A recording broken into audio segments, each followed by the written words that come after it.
Hi, everybody. Welcome to our Saving the Province, the Symbol book discussion part 2. This is our final discussion in our part 2 series. So I wanted to start by thanking everyone who joined us last time. And if you heard the replay, you also, I'm sure, got a lot of benefit out of what we talked about. And this time we're going to be moving on to chapters 15 to 28 to conclude our book discussion. Now, this book discussion is a very special book discussion because it is a tribute to the author, Larry Pinsky, who is my dad. And it's also special because many of us knew my dad as a teacher or an administrator or a really great friend or a family member, but many of us didn't know Dad as an author, which he became at the age of 65 while facing debilitating chronic pain. So I mean, this is really part of his legacy work, and it's really cool to see a new side of my dad. And for some of you, you're first being introduced to my dad through this book, and I want to honor you for, having this introduction and taking a chance of, reading a sci-fi book from an unknown author and getting to know my dad in this way. So thank you for doing that. And the other reason it's a very special book is because also the characters in the book are based off of Dad's perceptions of real people, real family members, real friends in his life. So you might be in this book and you didn't even know it yet. And if you didn't recognize yourself in the first half of the book, many characters are introduced in the second half of the book. So don't give up. If you haven't read the whole thing, you still might be in there unknowingly. Okay. The other reason that this book is really special and this discussion is really special today is because actually my dad passed away on Yom Kippur, which is one of the highest Jewish holidays for all our friends who are not Jewish. And it's a day of atonement, and it actually starts after sunset tonight, and it's a day where in the Jewish tradition, there's forgiveness and making amends, and so it's a very important holiday. And so my dad passing away on Yom Kippur is a very high honor. And if you're wondering though, because of the Hebrew calendar versus the Gregorian calendar, actually my dad didn't die today, literally this date. He died on October 9th, but he died on the holiday of Yom Kippur. So he died on October 9th, but this is the holiday, okay? So if you have questions on that, you can ask my Aunt Marilyn or my husband Scott, okay? So I gave that a go. So, all right. So now I just want to take just 30 seconds, and let's just do 30 seconds of silence in honor of my dad and this being 1 year of the holiday. Ready?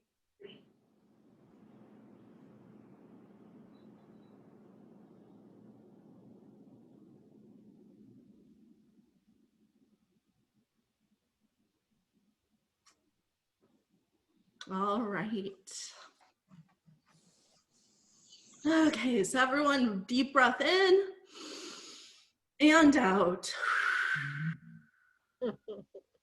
I felt like we needed some air. Okay.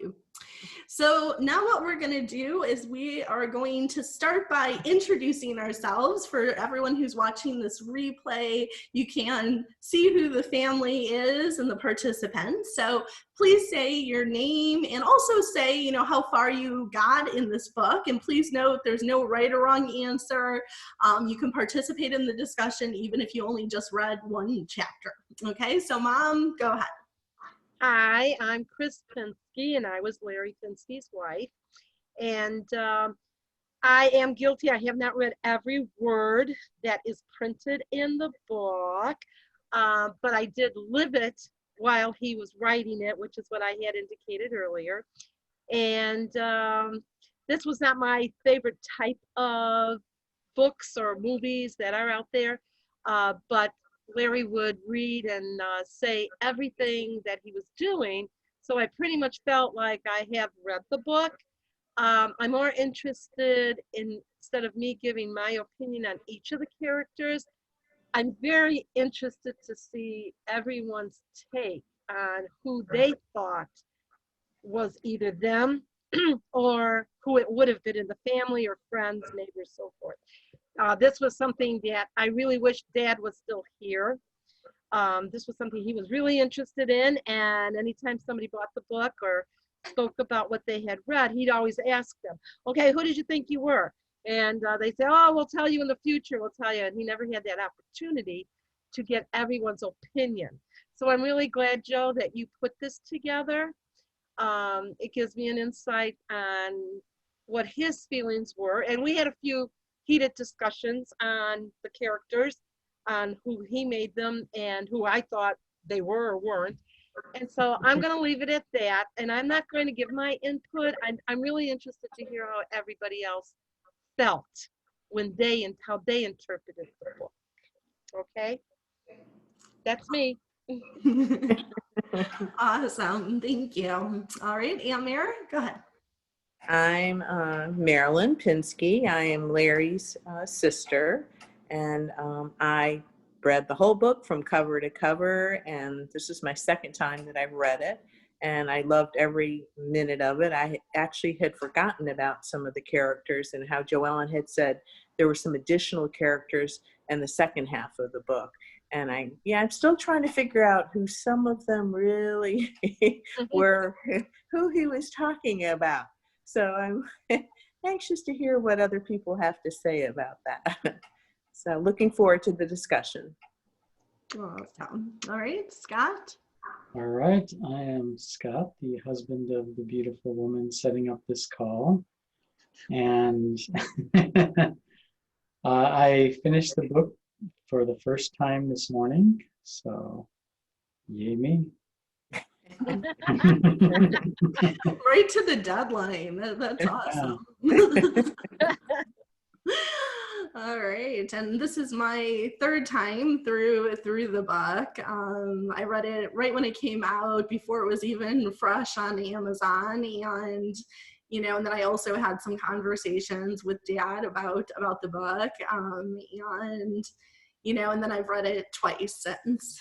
So it's cool. I always discover something new about myself or other people or potentially Dad's perceptions of the world reading it. And it's so timely. I mean, just looking at dystopian society right now. So Dad was way ahead of his time.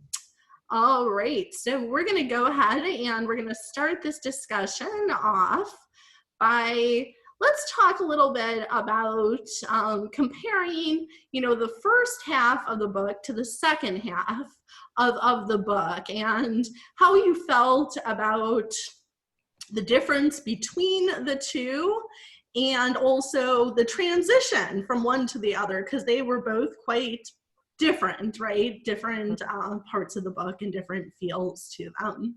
So would anybody like to share your thoughts on the first half compared to the second?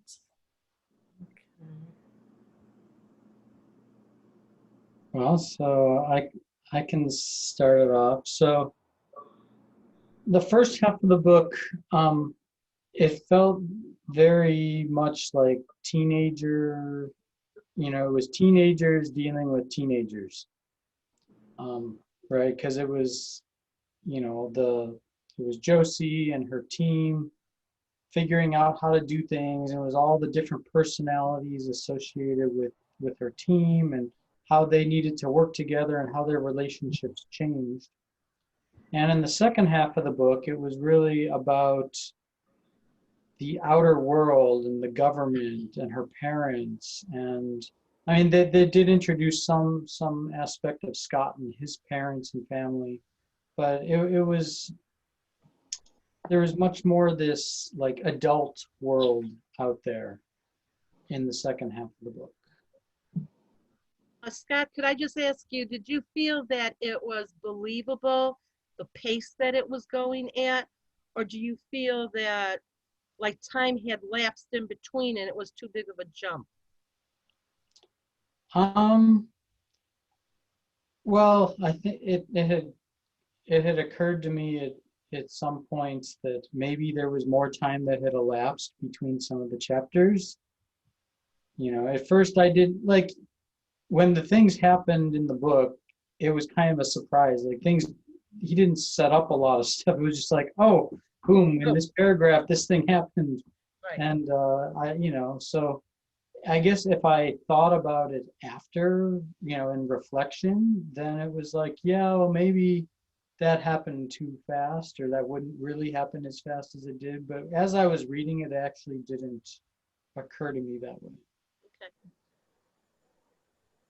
How about you, Aunt Mary? What are your thoughts on first half versus second?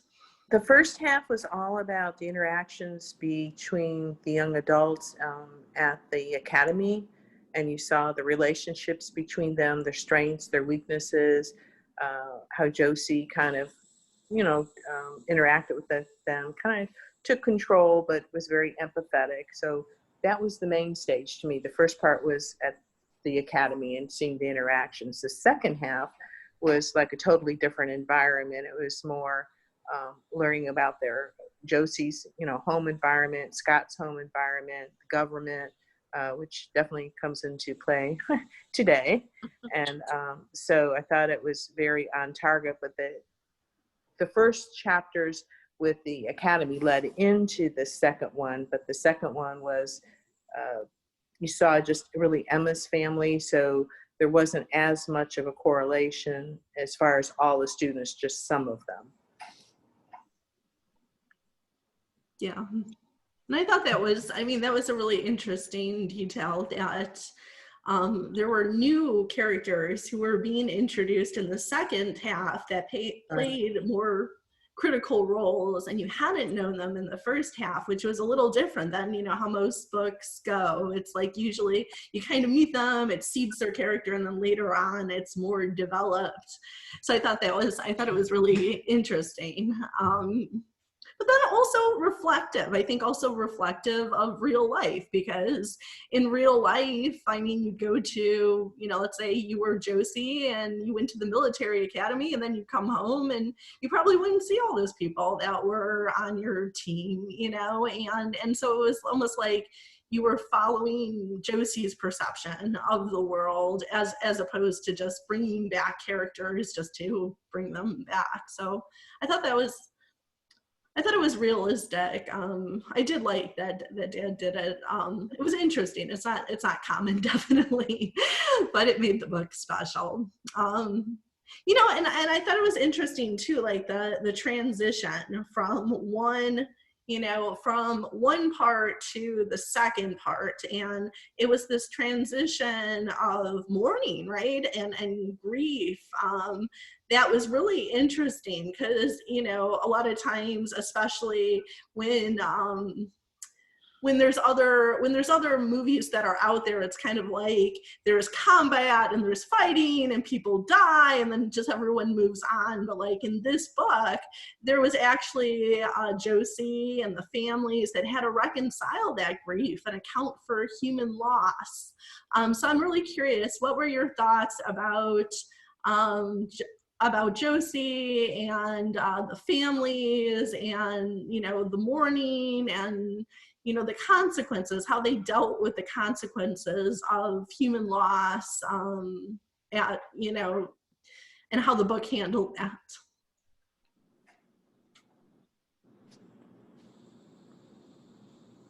Well, I'll just say that I know from the perspective of when Dad was writing the book, he wanted it to be a part of what he experienced in life, as well as what was going on in real life, but also interacting it with what feelings would be like if you wanted them to turn out that way. So it wasn't just a matter of fact that everybody reacted the same way. He wanted everyone to get the feeling that every family reacts different. There's no right or wrong. One of the things he was he tried to put that strength in his characters, which is what I thought he did, especially when it came to mourning and people dealing with their feelings. I feel he did make that point, at least that's what I get out of it when I read different characters and when they're going through different scenarios. And I do feel he tied it in. It wasn't just generic where everybody feels the same way, or this is what was expected of you. No right or wrong. Yeah.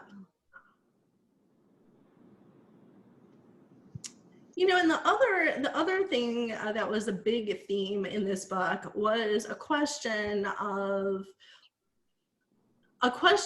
really when to tell the truth, what is the truth, when to tell the truth, who to tell the truth to.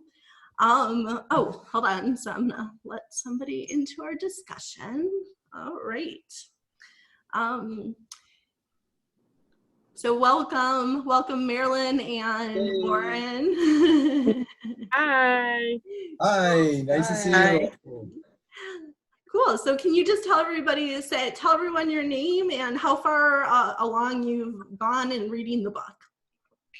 My name is Marilyn Atterbury, and I finished the book. And more.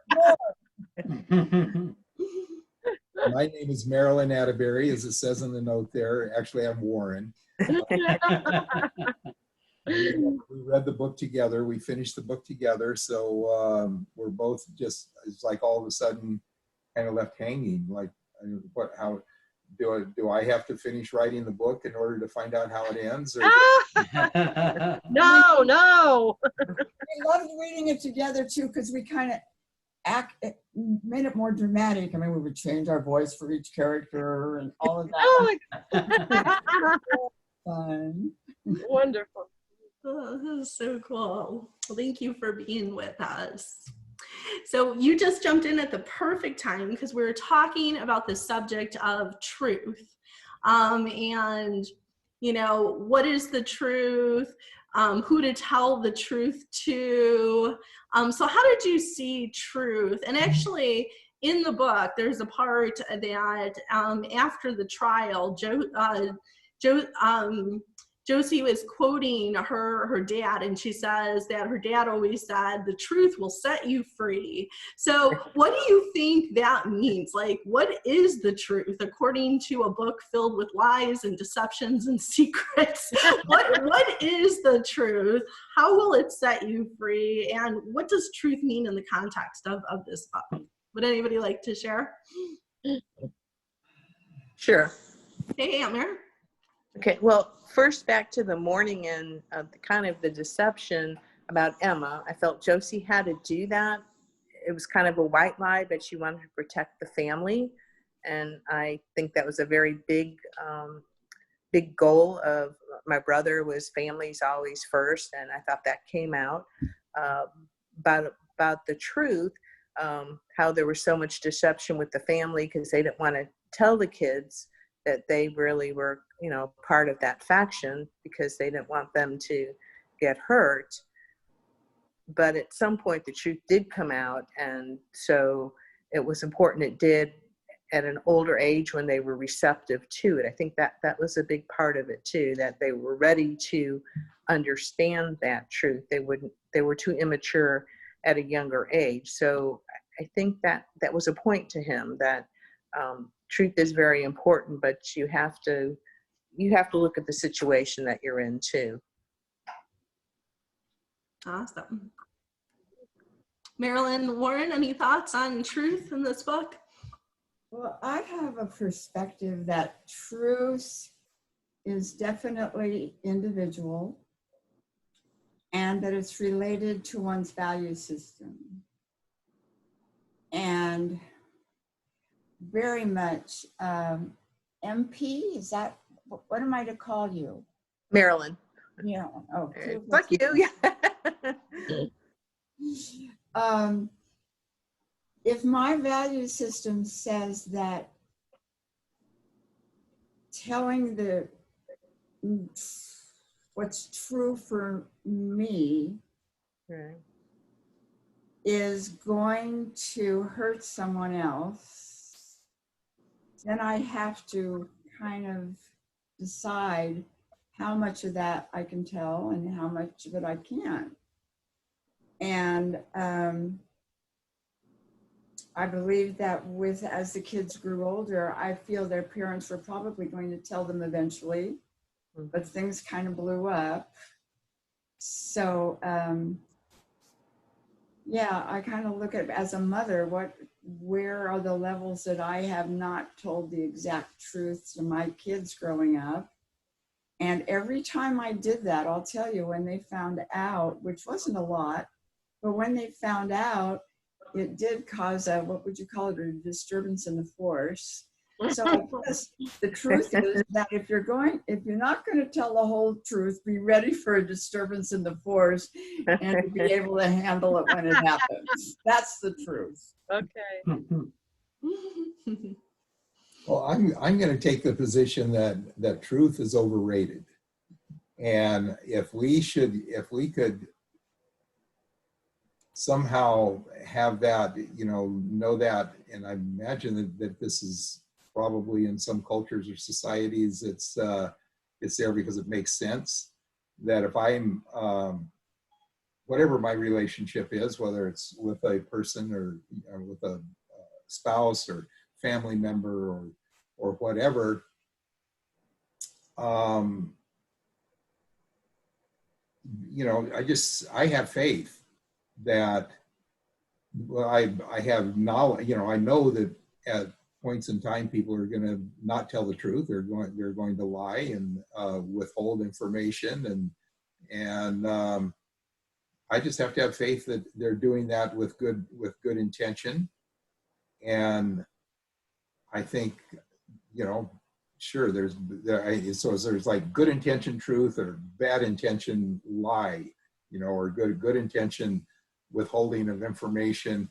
But I think it's a greater concept that as a people we need to figure out how to deal with that more effectively in our lives, because just I'm always in the movies and in the books and everything, when all of a sudden the truth comes out, and it's like, hey, it was maybe I just didn't know how to tell the truth, or didn't know the other person's perspective, that there's choices and decisions made at a point in time that for what good purpose is there to give this information out in a particular form that we label as truth versus lie. I mean, if you're lying to deceive, that's one thing. Of course, it's a different thing than adjusting the, as someone once said, alternate facts, alternate, not much different than alternate realities, So alternate realities have to learn how to get along together and not make the other, not get crazy because the realities differ for some particular reason or purpose. Well, I kind of draw a line there, though, because look at what's going on in the world right now. There's some faction on this planet that has a very different truth. And I'm very aware that they believe their truth. Mm-hmm. So what do you have when one group believes one truth and another group believes another truth? What's the truth? That's the truth. We have different truths. Yeah. Where do you draw the line on opinion? Well, I think somewhere in the book it states about opinions of, what is an opinion versus the truth? Yes. When action is taken, did you act upon it as a leader, and which is Larry's characters in here, as a leader in the situation of the truth, or did you act upon your opinion of that situation to be the truth? Yes. I think I could definitely see that, Marilyn, in the book. Definitely. Mm-hmm. Yeah. Well, I was going to say that what Warren had said to me, what Larry was trying to get across was lying by omission. Mm-hmm. And to me, the intent of, if the purpose was to not harm somebody, for instance, the parents with the children, that's different than the intent being, to be malicious. So to me, that was really an important point, that lying by omission, you have to really look at the intent or the purpose of why they did that. And I think this was more omission in the book than it was outright lying, for purpose. Yeah, I agree. Right. Well, and I think when we talk about truth, it also brings up the point of trust. Because if you're in a world where everything is cloudy in terms of what you're getting fed, right, then it's a question of how do you even know what trust is and who do you trust? And so my question, this is an exciting question I'm eager to hear your thoughts on, is should we trust Com1? Should we trust Com1? Scott, what do you We were discussing that before while we were reading it. Do you think Com1 is on the level? I want to believe Com1 is on the level. Well, it feels like he operates with some degree of free will. Mm-hmm. And in that free will, he's chosen to be a positive influence in the story of Josie, and but he does have there's some programming in there, which is kind of what we all deal with, I think, in our lives from occasion. We've got these reactive behaviors that are kind of out of our control, and it seems as though they may be more out of control, but it just really kind of feels like maybe he kind of skipped the insertion of the chip or something. I'm not sure.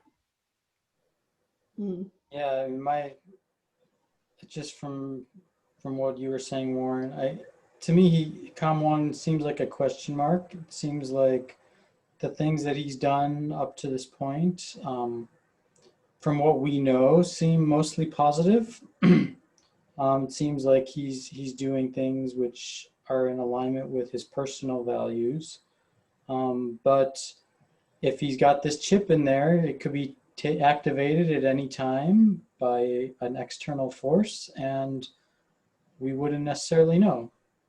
So, I think potentially everything that he says is suspect, but you can't throw it out, right? It's like it could be coming from his personal positive beliefs, or it could be coming from somewhere else. Yeah, perhaps there's a higher power, over that has allowed this free will, if you will, to be operative that we haven't been introduced to yet. Or maybe there's a plan to manipulate her. Yeah. I like Com1. I thought that Com1 was going above and beyond, and I think it was because of the friendship he had with the dad, and he was going to protect Josie at every cost. So I kind of had trust in Com1. Yeah, I mean, definitely by actions, he saved Josie multiple times. She publicly thanked him. He had his crew protecting the Predelites, protecting the family. He did things that I would say on the side of Aunt Mare, that he did things that other comms didn't do. Like he had breakfast and he had humor and he seemed compassionate in the world of Josie. So the thing that occurred to me was that if any comm could somehow figure a way not to get activated, I think it would be Com1. But is there still a question that he could be and we don't know? Yes, absolutely. So, I mean, I think, but, at the end of the day, you have to choose. If you're Josie, do you trust him or not? Right? So that's that, it's a big what if. So, I want to talk about, so we've talked about some of the themes of trust, we've talked about truth. I thought it would be cool to talk about since we're on a T roll, we could talk about the trial. So I want to hear from you. Was it a fair trial? Was it a fair trial? Mm.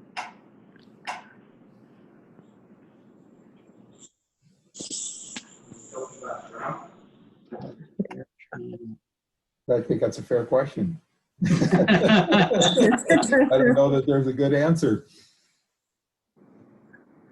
Well, so I'll take a stab here. So I think when you ask, is it a fair trial? I think you're asking, was the process which the evaluation was done fairly? And I think there were some aspects of that which were done fairly, and then some which were questionable. So that there was definitely an attempt made by the arbitrator to get concrete evidence and from the interrogator, and she scolded the interrogator for using, dangerous tactics like the brainwave scanner, and I forget what else. But the part about the association with the faction, I was left still a little bit questioning how she arrived that there was something wrong there. And I thought that Lair's character, when he made that speech at the end of the trial about why he did what he did, I could very much relate to that speech for what he said, but that seemed to contradict what the arbitrator was saying, or the decision that she, the way she was deciding things. So fair or not fair? Which side are you on, Scott? It was, I'm going partial. I would say it was mostly fair, but not completely fair. Okay, well, we'll come back. Okay. Yeah, Okay. All right. Well, it depends on your perspective, because if the Welfenites, did I say that right?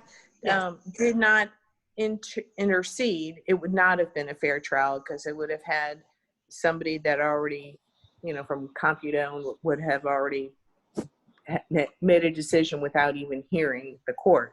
But because the Welfenites did interfere, they had an arbitrator, that was fair.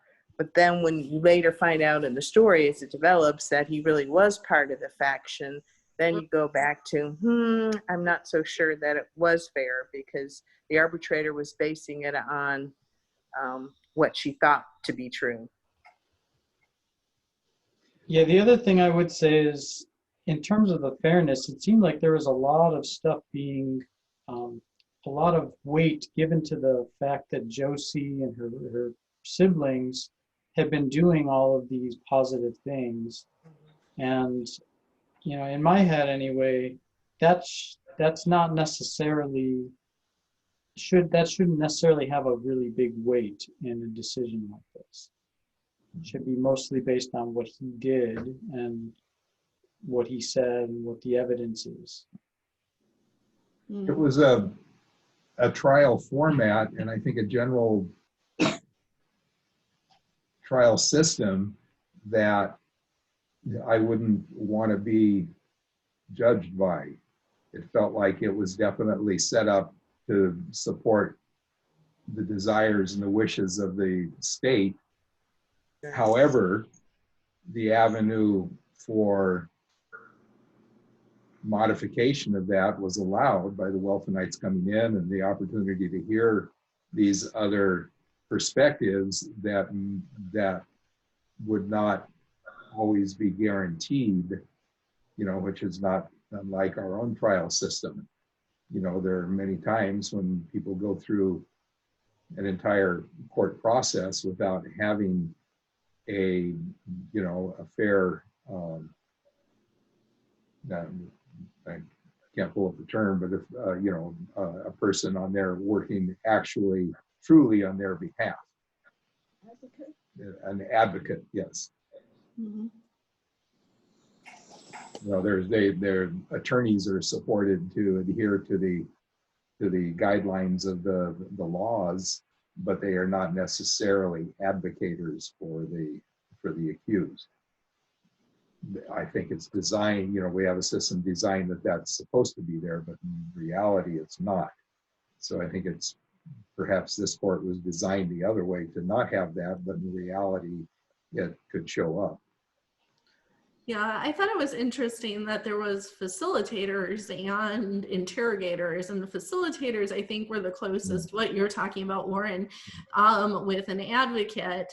But it was interesting because the mom had the facilitator, and she was the one that, was acquitted, whereas the dad didn't have, the one who needed it the most didn't have the facilitator. He just, had the interrogator, so it was interesting what you're pointing to. Yeah. The trial was set up, I believe, to dust him out because his rights had already been severely impacted, and so it was in the state's interest for him to simply be judged and disposed of. Right. Marilyn, what do you think?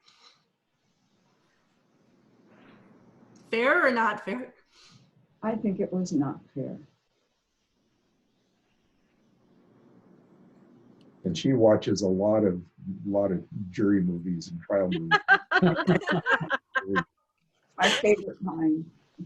I love it. And I was curious. I mean, the arbitrator, Miss Hancock, right? On one hand, the Welfenites, specifically Scott's dad, made sure that they were trying to get an arbitrator that was as unbiased as possible. But on the flip side of that, she said that her kids were in the class of Lair, right, in his history class. So do you think that could you say that Miss Hancock herself was really unbiased? No. No. No. Not when you put it that way, no. Yeah. So were you surprised by the verdict?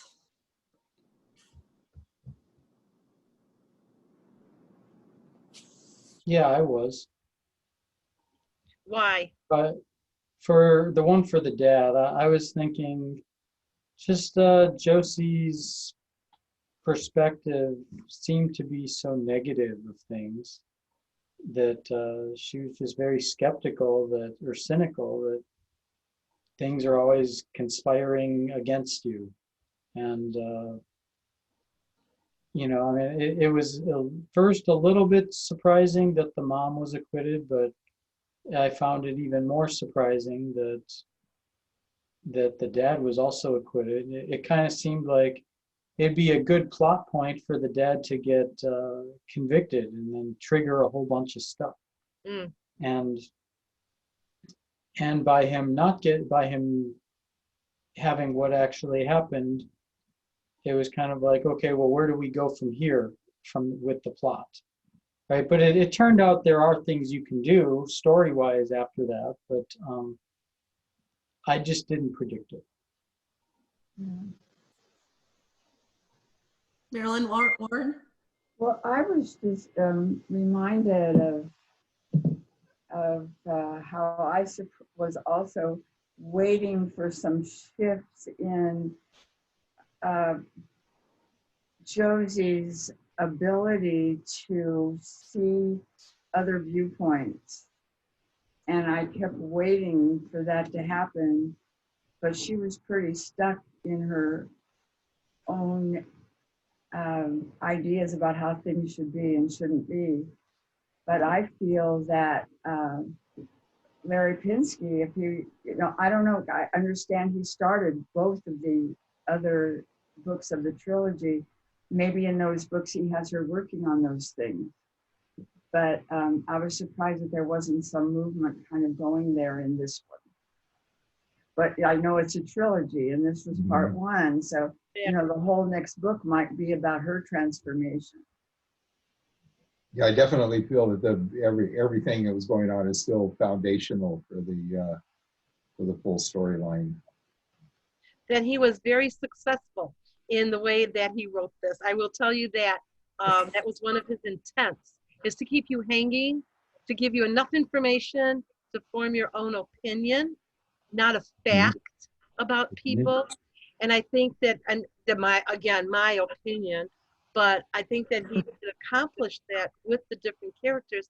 And I'm hearing that through everyone as you're talking, that it gives you the insight of looking forward to those next two books. Yes, It's not absolutely. like, oh, I already know what happened. You know, that's her personality. She's never going to change. I'm hearing that, and I'm going to tell you, he's smiling right now because that was his intent. I can't stress that enough. So thank you. Yeah, I couldn't believe that the first, I was, my mindset was the end, this was the, I would get these open cycles resolved, and was very excited to find out they weren't, on one hand, but distinctly disappointed on the other hand. Going along with that, I was surprised that he did get acquitted, but then as the book goes along, I was thinking maybe there was a reason that the government for sure wanted to use them as pawns, and they switched the decision so to use him in a different way. Yes, agreed. I agree completely on that. Yeah.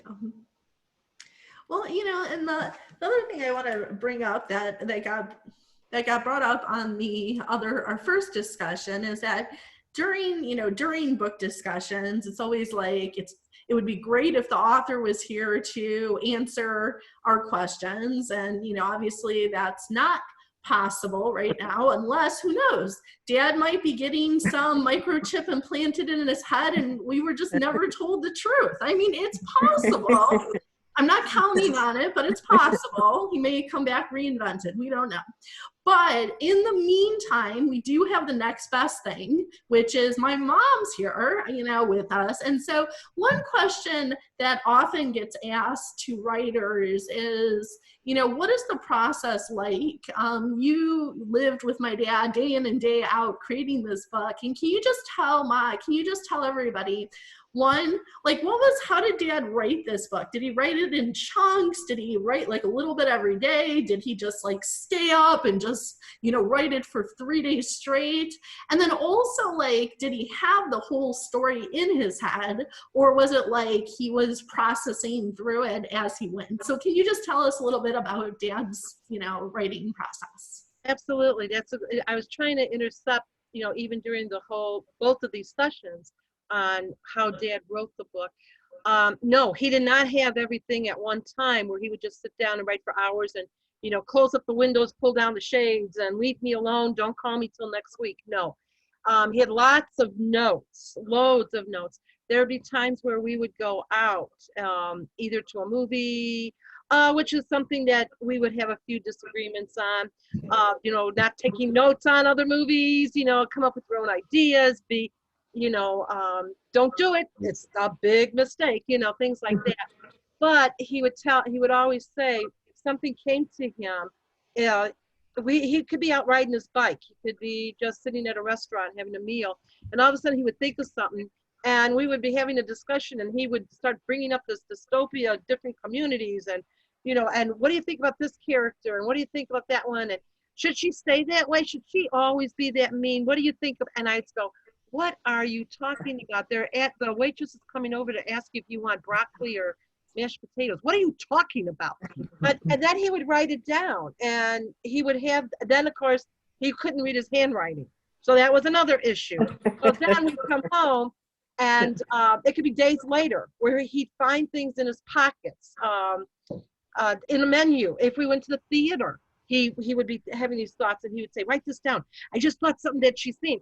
I said, we're watching Annie Oakley. What the world does that have to do with it?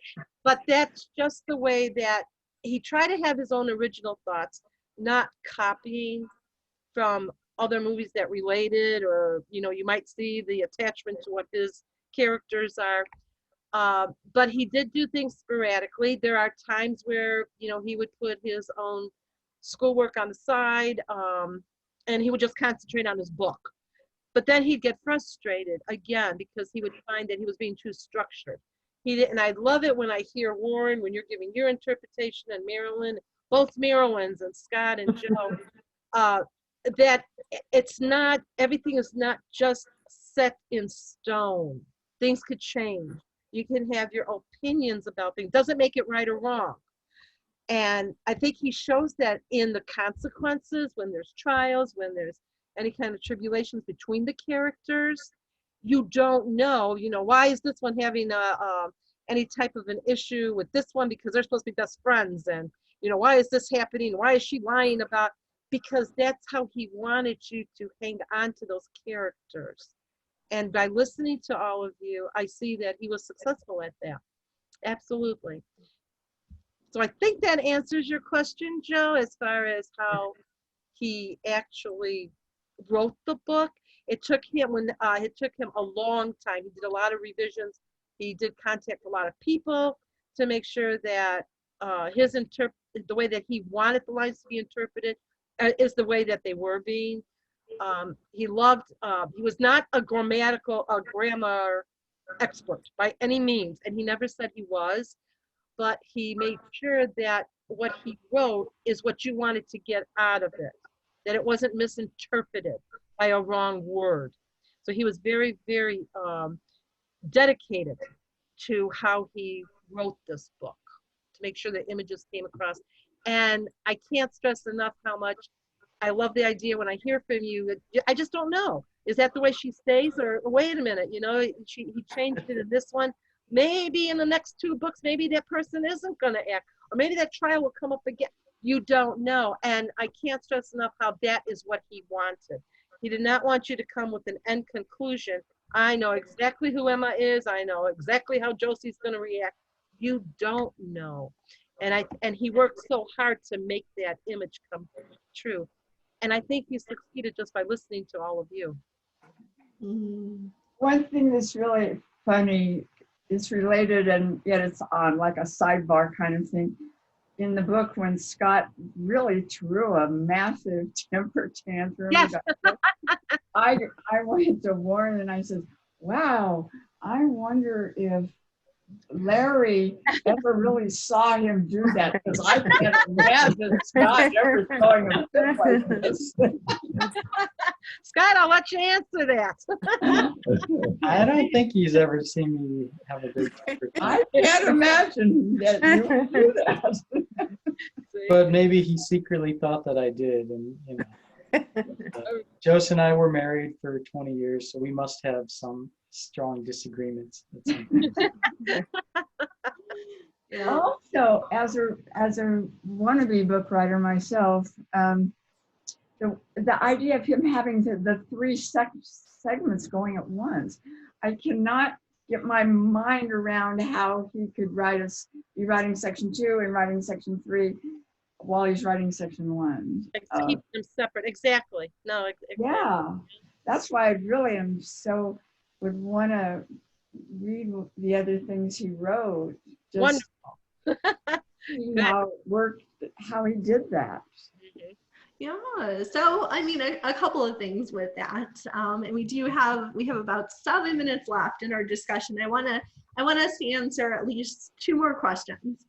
So one question is, we've been talking about this book and what we were surprised by, and also what's keeping our interest in terms of wanting to read more. So what is the biggest thing you want to know? Like, what is keeping you on your edge of your seat right now that makes you want to read the next book?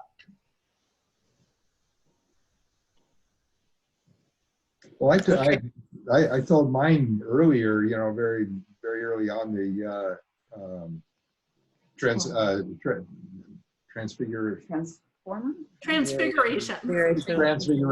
Yeah, I'm really that the storyline of the Transfigurations has me hooked. Yeah, I think that's really kind of a string that's going to go through all of them, and we'll be getting clearer and clearer on how it's all connected. And also, just like Josie's always being told that she's so special. What is special about her? Does she have transfiguration blood in That's her? right, yeah. Or and if so, how would that happen?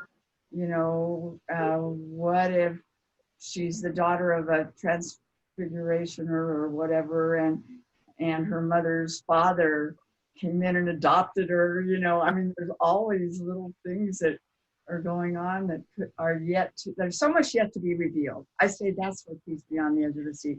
There's too many questions to Great. just be satisfied. Great. How about you, Scott? What's keeping you on the edge of your seat? Will she end up changing the government? That's Yeah. a big question. Okay, Aunt Mary? I had two things. One was about Josie, how she evolved and changed. She was this great student, perfect A student, and never wavered at all. And now all of a sudden she's going to be, you know, in charge of this faction. So I wanted to see what's going to happen with that. And also the relationship with Spitfire, because Spitfire didn't harm her. And the relationship with Spitfire, is she in the same faction or is she in the more aggressive one? So there were some questions I had with that. Yeah, me too. Yeah, to have Spitfire show up at the end, you know, there's a reason for that. Yeah. Very end. Okay. Very good. Well, and I was curious with transition of leadership, you know, in terms of with them reinventing Lair, and Lair saying that Josie was now taking over the faction, then, you know, is she going to decide to actually lead? How could she be a people's representative, right? Because the government said she's the people's representative. Then she's the factions, you know, and then her dad, we don't know where her dad's going to end up. And he might even be, you know, to the more violent faction, you know, based on whatever happens with him. So how would that work if he was heading one and she was heading another? You know, there's so many questions. Yeah, I think we all have a lot of questions, more questions than answers, which it sounds like as my mom has said multiple times, I think that was dad's intent, you know, for sure. And I did want to do, because it's all about Josie saving the province, and what the province symbolizes to Josie is really the creed of life, right? The circle creed of life, which Stefan shows during the wrestling and karate matches, right? So I want us all to do it just real quick. Ready? So ready? We're going to do the creed of life. So it's our fist, put your hand in a fist, right? We're going to do a circle, and then we're going to do 3 blowhorns. Now, I don't know what a blowhorn is, but I'm just going to take a stab at it. Like, I think what it is pretending, like, I'm going to show you this symbol. Okay, hold on. Boom, boom. Can everyone see my screen? Yes. Yes. Okay. You see on the book, there's these 3 symbols. That's for freedom, justice, and solidarity. Freedom, justice, and solidarity. Okay. And so I think it's the blowhorn is us like pretending to like punch kind of like the 3 different areas of this. Okay, so let's just try it. That's Josie's interpretation, pretending to be action. All right, so we're gonna do a circle, and then we're gonna punch 3 times. 1, 2, 3. Okay, so we're gonna do it all together. Ready? Is it to clockwise? Circle, yeah, circle to your right, like clockwise, and then go up, up, down, up, up, down. Freedom, justice, solidarity. Ready, set, circle. Freedom, justice, solidarity. One more time. Circle, freedom, justice, solidarity. Oh. Now I have no idea. I was so curious about what that actually looked like. Like I would have loved to see show us what it was supposed to be. You know, the other one I wanted to see was the key dance. When Josie like tells everyone do the key dance. You are the key. Now do the key dance. Like, what is the key dance? Ma, do you know what the key dance is? No, I do not. I'm not getting up and showing you either. That'll stick in your mind and you'll never read the other 2 books. Oh, cool. All right. So we're going to end by everyone going around, and I want you to say, two things. I want you to say, what was your biggest takeaway from this book? And the second thing is, for anybody who hasn't read this book, who's listening to this replay, why would you recommend that they read that? So what was your biggest takeaway, and why would you recommend that other people read this? Okay, who wants to start? I will. Okay, so the biggest takeaway I got from this book, from being there when Dad was writing this book, is that some of it is factual believing of what is actually happening in our world when he was alive, and it's almost like a prediction of what we're living through right now. So I think it's a book that will definitely hold your attention and want you to read more. And I believe that that's what I'm hoping for. Other people that are listening to this right now will get that drift from what everybody was evaluating, what their take was on the book. Awesome. Well, I have a couple of takeaways, and one of them is directly from the book, and I mentioned it in the last group.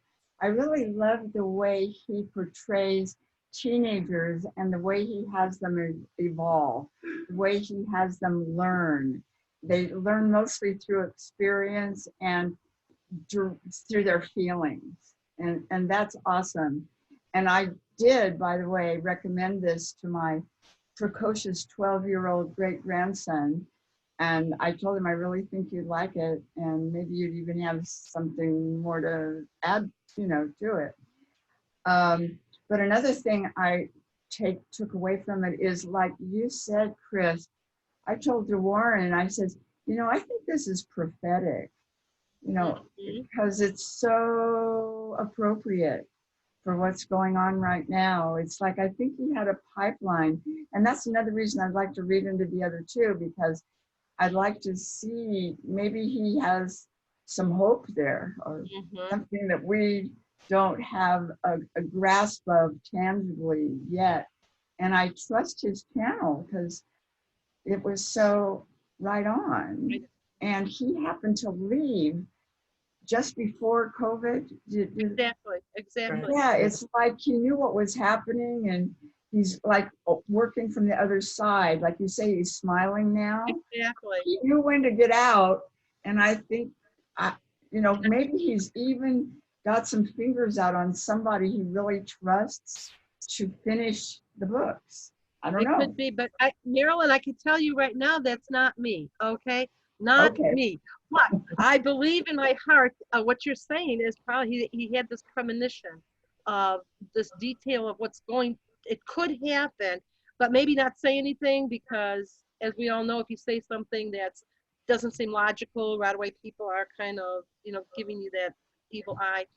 So I think by writing it, and now it's actually happening, a lot of the things that he indicated in here. So I think you're right, absolutely. Yeah, it feels very prophetic to me. Absolutely. Yeah. And that's what I would tell people, like I told Wesley, you like action, but you like science fiction. He's a animator. He wants to be an animator when he grows up, and he's doing really good on computer already. And it's always kind of the Joe Spitfire type of character he's working with. Edgy. Okay, great. And great. But to also someone else, I would just suggest, this is like a prophetic work, and it's really interesting, and it's fun to read it just to see how it affects you and what you could contribute to the planet right now as a result of reading this. Beautiful. Thank you. Warren, what do you think? It's about, for me, I feel teamwork, and I feel alignment in the process of just what it takes to build a strong team. Even as aside from I'm not going to say that there's not a clear moral focus there, because Josie definitely has the moral focus of saving the province, but it's kind of like it's just her her leadership and, you know, what it takes to bring together really disparate energies with, you know, who knows, you know, we have, you know, just as we moved through the book and identified pieces that we didn't know earlier, but even that might be in contradiction to the teamwork, they all still came together, you know, to achieve the goals that were intended during that process. And I see that same cycle in after they accomplish their training goal, and now moving into the whole starting to go into the legal and the political piece. I see that cycle playing out again. Okay. Thank you. Scott? Yeah, so the two main themes or takeaways that I saw from the book, one is to acknowledge the humanity in others. There were just so many times where people did things that weren't expected that moved people. Yeah. And you know, like the humanity is the connection, is what allows everybody to be connected. Then the other piece that I was left with is there's always another way you could look at it, or like there's a greater level of truth to things. Like you might think that what the information you have, that this is the right decision, but then if you learn something else, what you think is right actually changes. So, and yeah, so I think he did a really great job of weaving both of those in, and you know, periodically adding in little pieces of information here where what, you know, as the first person going through the book, your perspective changed and what you thought was right changed. So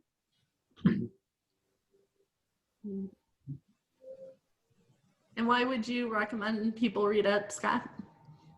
I think the biggest one would be it's very it's eerily relatable to what's going on today.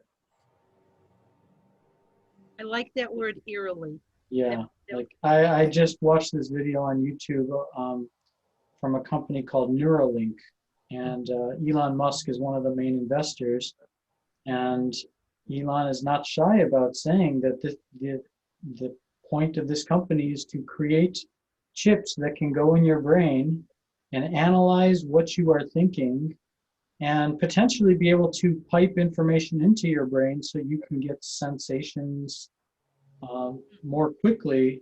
You know, like whatever information we're getting from our phone today, that could just be piped straight into your brain as a direct interface so that you could have that same level of fluidity with computer generated data as well as information generated by your own brain. So this stuff is actually underway today. So are you saying, Scott, that we need to get this book into a movie like now? Possibly. I think there's not been a better time for it. Okay. Yeah. Sponsored by Eli Musk. Okay. Yeah, Oh, my Mary? turn. Yeah, go ahead. I would say for the book that for me, the moral and the ethics, like in the workplace, and it was a role model. So other people, they would follow it. I mean, it was somebody demonstrated at Josie, and it just kind of took off with the other people, and they were better people from having been around somebody with the moral and the ethics to demonstrate how it should be, because lots of them didn't have that in their own home. The other thing I thought was really, really important was the family values. They always stuck together. They were always there for each other, and even to the extended family, to Scott's family, that was considered family too. So I thought that was very reflective of Larry. And to me, the book was besides being futuristic and knowing it was made for young adults, it was entertaining. Once I started it, I couldn't put it down. And I would even think, besides a young adult, even my friends, I mean, it was a quick read, but there's a lot of thought that went into it as we've gone through each of the characters and the chapters. It's a wonderful book. I really, really can't wait for the next two. I'll put a word on that, cross-generational. I mean, we're pretty much at one end of the generations here, and we got great joy and pleasure out of it. We definitely experienced it as a youthful exercise. You know, and for me, I think one of the most inspiring parts to me was thinking about the greatness that lives in all of us that we fail to recognize. It's like we're always looking for the sign. You know, like in the book, Josie is told she gets a heads up from a young age by her parents that she's a symbol, she's special.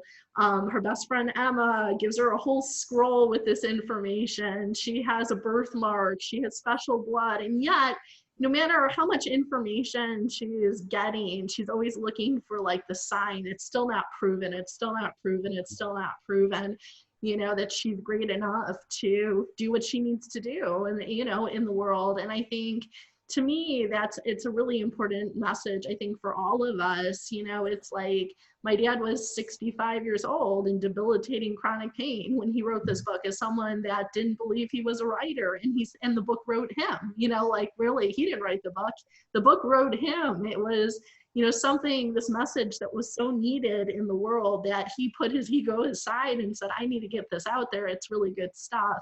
And, you know, and it wasn't like, there was, you know, he went for it. He went for the greatness. And I think it's a message for, you know, for all of us to look at, you know, are we waiting for the sign, or are we stepping into our greatness? You know, what is it going to take for us to see our greatness? And I believe that it's no coincidence, if you're listening to this or you've been part of this discussion, that there's some greatness within you yet to fully be realized.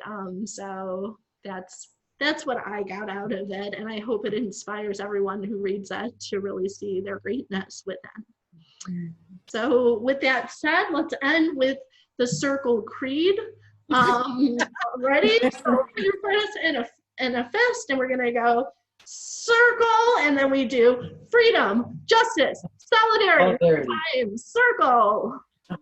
Freedom, justice, solidarity. Thank you all for being here. Thank you, Joe.